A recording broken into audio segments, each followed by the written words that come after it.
Well, this is an interesting report, particularly if you applied for a government grant. But if you haven't and just pay tax monies for a government grant, it may not be as interesting. This is the General Economy Office, GAO. These are like the accountants of the government.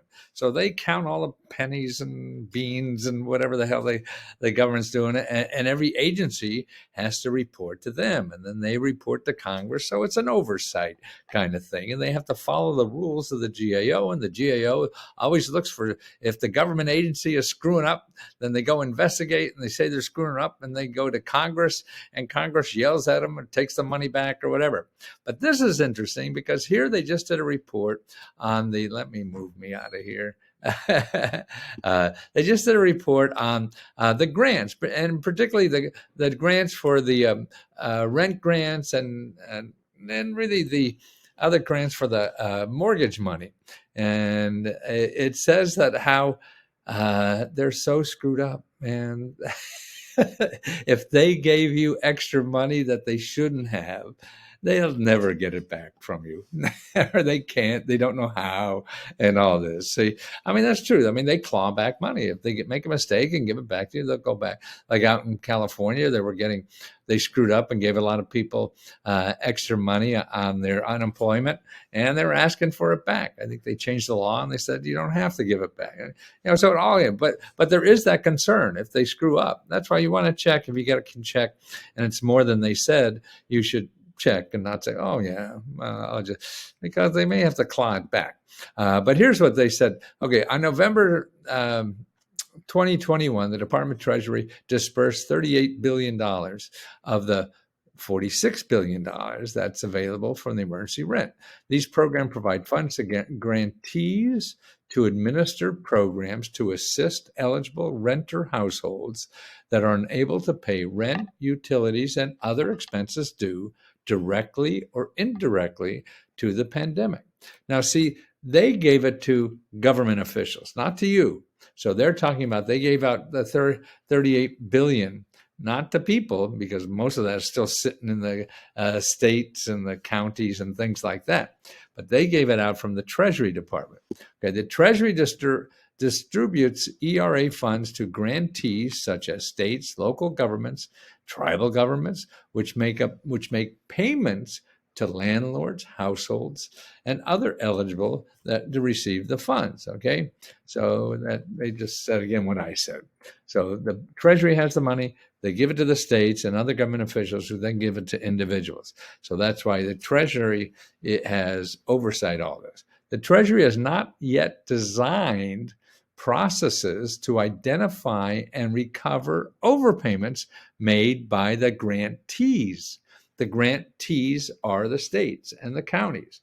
So the Treasury has not set up a system yet on what to do if your state gave you too much money, okay, such as post-payment reviews or recovery audits. So that's why everything is audited in life when you're handling a lot of money. The money police come in and see if everything was done right. That's an audit. So the Treasury, all this money, the $40 billion, they have no audit set up. Such reviews could verify the eligibility for and the accuracy of the payments. Without a process for conducting effective post-payment reviews or recovery audits for the program, Treasury's ability, listen to this, Treasury's ability to consistently identify and recover payments made by the states and counties may be delayed or impossible. And knowing government, I would say it's B, not A. It's probably impossible. They got so much shit going on that's wrong. So it's just a warning in a way that if you did get $30,000 instead of $20,000, they're probably not going to come out after you. Is what this is saying. But in a way, also remember you can get something by accident, and it's good to be upfront about it. When you get it, and not try to hide, then you can sleep better at night, even though you got 10 more grand. Now that's a tough trade-off, but it's up to you and your conscience, right? So that's it. Follow the next video here. I think that what I set one up to look is how to get personal help one-on-one to fill out grant applications. Okay, now that's what you need. You don't have to pay me to do it. These people get paid by the government, so they're paying these experts to do something that I'll charge you for. Now that's sort of interesting. So what the hell you listen to me for? Well, look at these photos. Someone sent it to me from Northern Virginia, which is not far from where I live. See, there's snow on the ground even. And she saw this on the road and said, is this legitimate, whatever it is? And there was a road sign. It reminded me of, I don't know if you're old enough, back in the 50s, they had something called Burma Shave. I think it was a shaving cream. And they used to have signs like a mile apart. And they say this, this, this, this. And at the end, it was Burma Shave. Oh, this one says Mortgage Relief Program. Then the second sign, let's see if we make it down. No. Okay. Contact Housing Coordinator. I guess that's what it is. So Mortgage Relief Program is the first one. Contact Housing Coordinator, second one. And then here's the phone number, 571-383-8128. And they were afraid to call. I had no idea. I would too. I mean, anybody advertising like that is probably a huckster and trying to get money from you. So I gave them a call. And it was fascinating, to tell you the truth. Here's the woman I talked to. She sent me an email right after. First of all, I called, and she called me back within an hour, and she told me about the program. And the first thing I asked, hey, is there an income requirement on this? And she said, no income requirement. So you could get like a grant to pay mortgages and taxes and utilities, property taxes and utilities. And these grants will go up to $30,000 or more. So this is big money. And she said, the only requirement is, here it is, it's in the laws from the Treasury Department, qualified financial hardship. That's who's eligible for it. Anybody has a qualified financial hardship. And that means a material reduction in income or material increase in living expenses associated with the coronavirus pandemic that has created an increase in risk of mortgage delinquency, mortgage default, foreclosure, loss of utilities, or home energy services, or displacement of a homeowner. Okay, so that's a pretty wide range of stuff, that makes you eligible for it. And no, you can make $100,000 a year or more, I guess. Now, $100,000 in Washington isn't too much. And so that's it. So here's what she sent me too, was on the phone she talked about. First of all, the Mortgage Relief Program has a number you could call, okay? And they help you with the fill out the application. She gave me a link to the application. Here's where is it? Oh, not that one. Here it is. Okay, here's the application. Mortgage Relief Program, struggling to pay your mortgage due to COVID. First-time applicant or returning applicant. If you are unable to register online or need assistance, call this number from 8 a.m. to 8 p.m., Monday through Friday, okay? For in-person help, contact the call center to schedule an appointment with Assistance Center near you. Okay, offices are located, yada, yada, yada. And that's what the email said. I said, hey, if I need help filling this out, I said, yes, we have people, nonprofit organizations locally that help you fill out the application if you have some trouble with it. And there are 3 of them. To me, what I would be doing is call one, probably they're busy somewhat, but what the hell, if you need help, they're going to do it for free. Don't go to Google and look for this. You have to stay with, the stuff, the people are getting paid to do it, and they don't advertise on Google.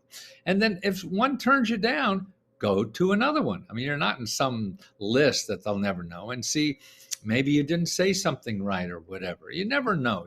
The more you ask, the more you're going to get. So if one says, no, you can't qualify, call another one just to make sure, that you're not missing something. Because it seems like if you have to verify, there's a lot of ways. Maybe you had less days of work. Maybe you had more expenses because you had to take care of a you acted as a caregiver or something like that. All kinds of things that could cause this. Oh, you yourself had COVID. So who knows? Never know. And then one person's requirement may not be another person's requirement, even though it's always all going down to the main office. You got to play the system. Playing the system is just beating it on the head, really. So if one says no, you go to the next one. They know no, you go to the next one. And that's one-on-one help. So they'll help you fill it out. So we got that. I think that's it. Okay. Now, but stay watching this. If you're looking for mortgage insurance, mortgage grants, or rent grants, or utility grants, I'm going to back up another video right next to this, and that has all the links to find your mortgage assistance in any state, find rental assistance in any state, find utility assistance in any state. So stay and watch this, okay? Because it's all there. You don't have to do anything, just watch.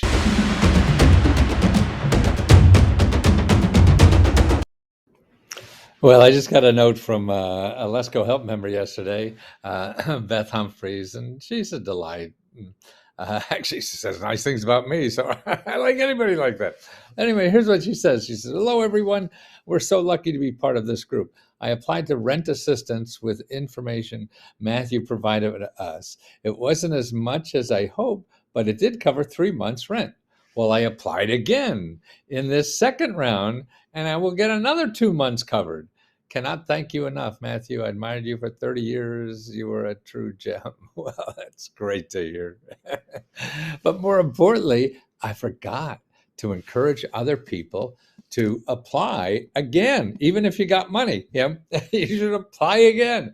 The rules are really different. Every city, county, state that give it out, there's like 500 places that give it out. So it's different in every state. But apply again. And also, don't forget there's money in there for utilities too. And also rental assistance. I mean, if you have to move, there's moving, rental assistance, all this kind of stuff. There's a lot more. So maybe the last time you used it was to pay rent, but now you have to move. And so maybe you'll be able to get money to move, and storage and travel, all that kind of stuff. Man, you just don't know until you ask. And it's too complicated to say this is what every program is going to have. No, every program is starting with government money. That's the only thing they have in common. After that, who the hell knows what it's going to turn into and what the requirements are and all. That's why it's all screwed up. So here is on the National Association of Housing Finance, ncsha.org. You could find a listing of all the programs in your state, or wherever you are, wherever you live in the United States. They have a master list. So you go to that list, find your state, find your county, whatever it says on the side, and then start applying. Contact, try to call, because that's the way you find out what it really is. If you're just guessing, oh, that's not for me, oh, this says that, don't believe anything in print until you talk to somebody, okay? Because that's crazy. That doesn't work anymore. It used to work in olden days, but not today. Okay, now also don't forget there's rental assistance. Oh, my, that is rental assistance. What did I get here? NCH. Oh, rental assistance by program. Yes. Why don't I have? Where is it? Emergency rental. No, I want the housing. Where is my housing? Oh, I just had it a few minutes ago. No, that's not it. Oh, where are you? Where are you? I'm missing you. Where are you? Where are you? Oh, well, this is embarrassing. Not really. I screw up a lot, so I understand it. So you want mortgage assistance, rental mortgage. Now let me get that for you. I'll put it in the bottom if I get too late, whatever. So it's emergency mortgage. Okay. It was just there a second ago. It went great in. Well, I'll put it up there afterwards. I won't tie you up. But there's the same from the same website. they have another website for all the mortgage help. So if you're paying past mortgage, future mortgage, things like that. And there is also property taxes and a lot of other things to help. So that's where to start. Now, also remember, oh, that's the rental assistance. Yeah, we don't need that. If you need fixing up your house and utility assistance, LEAP, LIHEAP.org. They have thousands of dollars. They help you to pay your utility bills. Okay, and this was sorry. This website tells you how to apply. So every state is different, remember, but this is more of a national program that the requirements are mostly the same, just the income requirements will be different. So you want to apply for that too to help with utility bills. Now, also there's another WRAP, Weatherization Assistance. This helps with utility bills too. But what it really does is make your a house or whatever you live in more energy efficient. So that's going to cut. They'll spend thousands and thousands of dollars giving you more windows and all this kind of stuff to cut down your utility bills. So that helps with utility bills. Okay, 211. Put in what you need there, whether it's utility programs, whether it's rent, whether it's mortgage, whether it's you just screwed up or whatever. Go to this website 211 and the other one, Find Help, and find all the offices that pop up under that. Both of these websites tell you about nonprofit organizations that give out money and help to solve certain problems in your life. Okay, so they don't advertise. You don't find them in Google. You only find them here, okay, because it's .org, and you find the organizations. Now, the best thing about these two sites is you get the names of the offices and the contact information of the people who help. So even if you just don't look for the ones that can help you, because you call every one. If there's 20 offices there, you call all 20. If there's 5, then you call all 5. To see if they can't help you, then who else can? And you'll see that's how a lot of people get help, because somebody else says, "Oh no, you want to call over here." People know that, and the people in the business, like they do, know that. Now, here's another interesting thing about.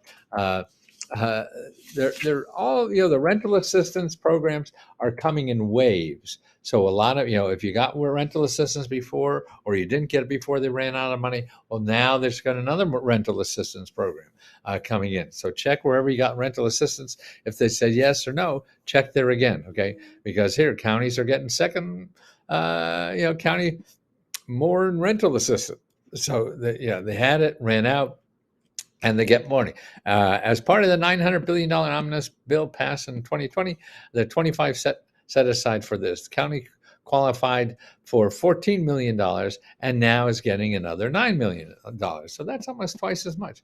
New York City just did that. New York City just got a whole bunch of money. Actually, what New York State, is getting a whole bunch of money because other states didn't spend theirs. So they're giving it to cities. And there's interesting about the eviction laws, because see, the eviction laws that protect you are going away. Help with eviction or worried about anything, you go to shelter.org, okay, and community resources. And in there you'll see a map of the United States. Click on, and you get a dozen, 2 dozen legal people that help you with eviction and any concern you have, even if you're not worried about eviction, but hey, I don't know, anything, because they'll know the programs locally, they'll know the laws locally, and nobody can mess with you.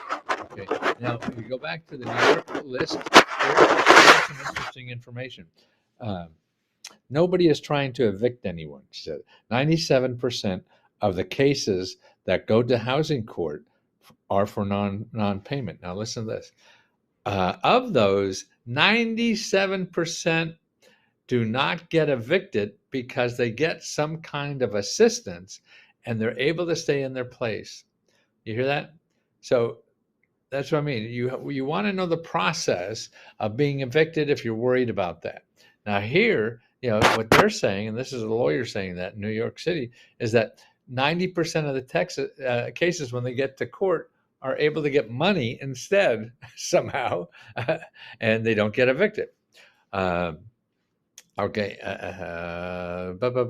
While tenant advocates have feared the end of the statewide moratorium would lead to mass evictions, the process of removing renters from their homes for non-payment will take months to work its way through the court system, according to the lawyer from Legal Aid there.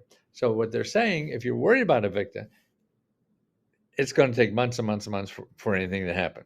So you're going to get more time than you think you do. Attorneys working for property owners, such as Chip, said the backlog of cases built up during the COVID shutdown. We're looking at least a timeline of a year to a year and a half on most of these non-payment proceedings. I would say it would be more like 14 months. So you hear that? So if you get evicted, it's going to take 14 months for the court to get you out of there. Okay. Now everything is different where you live and things like that, but that's so good intel. And go to these people at justshelter.org and go to, click on your state. Maybe you're Indiana. Here's all the lawyers in Indiana. Call 2 or 3 of them, 4 or 5, as many as you can, to see what your legal rights are and to get what's going on there. So you say, oh, you're going to get an eviction notice. So that doesn't mean Tuesday you're on the street. They're talking 14 months here. So that's a lot different. So that's why you want to know the facts about where you are. Don't trust me or anybody else. Get somebody who is really makes a living doing this, like these lawyers that are nonprofit that work for people in that state. That's what you want to know. And the same with money. Don't trust me about money or anything. You go to this ncsha.org, find the office there for your state that gives out that money, and talk to them directly. You want to find more than the national programs, because these are just national programs. Then you have the local programs, and they're at 211.org and findhelp.org. And they're the people you want to talk to that show up under your topic, whether it's mortgage, utilities, rent, whatever your problem is. Talk to them about other sources if they can't help you, because that's the gold mine. That's where all the love is. You just got to dig it out yourself. They ain't going to come and love you. You got to find them and give them a big smooch.